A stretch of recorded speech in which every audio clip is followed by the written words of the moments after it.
ఒక్కొక్క దానికి నేను పరీక్షల్లో చదువుకుంటే నేను కూడా ఐఏఎస్ అయ్యేవాడిని అప్పట్లో, కానీ నేను అప్పుడు చదవలేకపోయా. కానీ ఇప్పుడు మాత్రం ప్రతి ఒక్క ఎమ్మెల్యే ఏం చేస్తున్నాడు, ఏ కలెక్టరేట్ ఉన్నారు, ఏ జిల్లా ఎట్లుందో అన్ని రిపోర్ట్లు పెట్టుకొని ఒక 2 గంటలు చదువుకొని పరీక్షలు మరి మీ దగ్గరికి వచ్చి మళ్ళా మీతో ఒక 3 గంటలు కూర్చొని మీరు ఇచ్చే ఐడియాస్ అన్ని తీసుకొని డైరెక్షన్స్ ఇచ్చాం. Big exercise. దీన్ని లాజికల్గా తీసుకుపోవాల్సిన అవసరం ఉంది. మండల స్థాయి నుంచి జిల్లా స్థాయి వరకు సమస్యలు పరిష్కారాలపైన చర్చలు చేశాం. నేను క్లారిటీ ఇచ్చాను. ఇవన్నీ యాక్షన్ ప్లాన్ కూడా తయారు చేసి ఎక్కడ అడ్డంకులు లేకుండా క్లారిటీ ఇస్తాం. ఎగ్జిక్యూషన్ చేసే బాధ్యత జిల్లా అడ్మినిస్ట్రేషన్, కలెక్టర్స్ది. అది కూడా మీరు వర్కౌట్ చేసుకోవాలి. సమస్యలు మీరు చూస్తే అన్నెసరీగా 22A పెట్టేయడం, వాళ్ళు ఆఫీస్ తిరగడం, ఒక అధికారి యొక్క అనాలోచన అని కానీ రాజకీయ నాయకులు కానీ ఎవరైనా కానీ కొన్ని ల్యాండ్స్ అన్ని గవర్నమెంట్ ల్యాండ్స్లో పెట్టేయడం, ప్రొహిబిటరీ ల్యాండ్స్ పెట్టేయడం, అక్కడి నుంచి ఇంకా వాళ్ళు తిరిగి కాళ్ళు అరిగిపోయేట్టుగా అవస్థలు పడడం, అవన్నీ పోవాలి. అందుకే నేను ఒకటే చెప్తున్నా, ఆల్ ల్యాండ్ ప్రాబ్లమ్స్ ఇక్కడ సెక్రటరీ గారు, చీఫ్ సెక్రటరీ గారు ఇంకా రెవెన్యూ కూడా చూస్తున్నారు. అదే మరిగా CCLA ఉన్నారు. వాళ్ళిద్దరికీ రెవెన్యూ మినిస్టర్ పక్కనే చెప్తున్నాడు.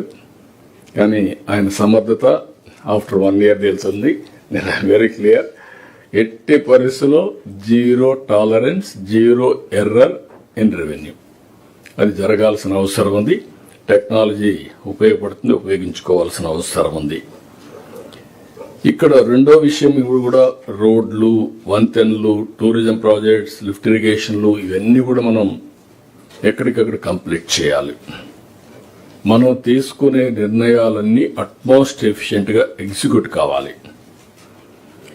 కలెక్టర్స్ కాన్ఫరెన్స్ మీకు అందరికి క్వార్టర్లీ పరీక్షలు, మీకు అందరికి రేటింగ్ ఆటోమేటిక్గా వచ్చేస్తుంది. Be clear. ఎవరు బాగా పనిచేస్తే వాళ్ళు ముందుకెళ్తారు, ఎవరు ఇంకా బాగా పనిచేస్తే టాపర్గా మిగులుతారు. అది జీవితంలో అందరికీ, అదే మరి మంత్రులు కూడా, ఆల్ ఆఫ్ అస్.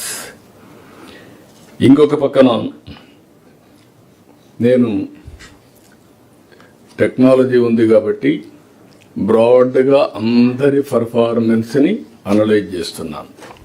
కొంతమంది అనుకుంటున్నారు నేను పని చేయకపోతే ఏమవుతుంది, లేకపోతే కొంతమంది నెగటివ్గా ఆలోచించడం, అవన్నీ పోవాలి. ఇప్పుడే ప్రసాద్ గారు ఒక మాట అన్నారు, CS గారు, fear, no fear what we are doing right. ప్రజల కోసం పనిచేసే వ్యక్తులు ఎవ్వరూ భయపడవలసిన అవసరం లేదు. రెండోది ఫియర్, రెండోది యాటిట్యూడ్. కొంతమందికి అలవాటు ఉంటుంది, నేను తప్పు పట్టను. ఒకప్పుడు రాజకీయ నాయకుల అలవాటు ఏంటంటే భుజం మీద చేస్తే ఓట్లు పడిపోతాయి. ఈరోజు అది లేదు. పబ్లిక్ రిలేషన్స్ ఎంత ముఖ్యం, డెలివరీ కూడా అంతే ముఖ్యం, సమస్యల పరిష్కారం కూడా అంతే ముఖ్యం. లేకపోతే 5 ఏళ్లు కాలక్షేపం చేయొచ్చు, లేకుంటే సమస్యలు వచ్చే పరిస్థితి వస్తుంది. ఈ విషయంలో మనందరం గుర్తుపెట్టుకోవాల్సింది, లాస్ట్ మైల్లో ఉండే అధికారిని కూడా మోటివేట్ చేసే బాధ్యత మీది. Head of the departments I'm telling you, మీరు కూడా మీ డిపార్ట్మెంట్ని స్ట్రీమ్ లైన్ చేయడం అనునిత్యం. దీన్ని లాజికల్గా చేసే బాధ్యత మీరు కూడా తీసుకోవాల్సిన అవసరం ఉంది. మొన్నే మీరు చూస్తే ఈరోజు మనం 10 ప్రిన్సిపల్స్ పెట్టాం. ఆ టాప్ 10 ప్రిన్సిపల్స్ ప్రతి ఒక్క డిస్ట్రిక్ట్, ప్రతి ఒక్క డిపార్ట్మెంట్ గాని మాస్టరైజ్ చేయగలిగితే మీరు చెప్పినట్టు డెఫిషిట్ ఉండదు.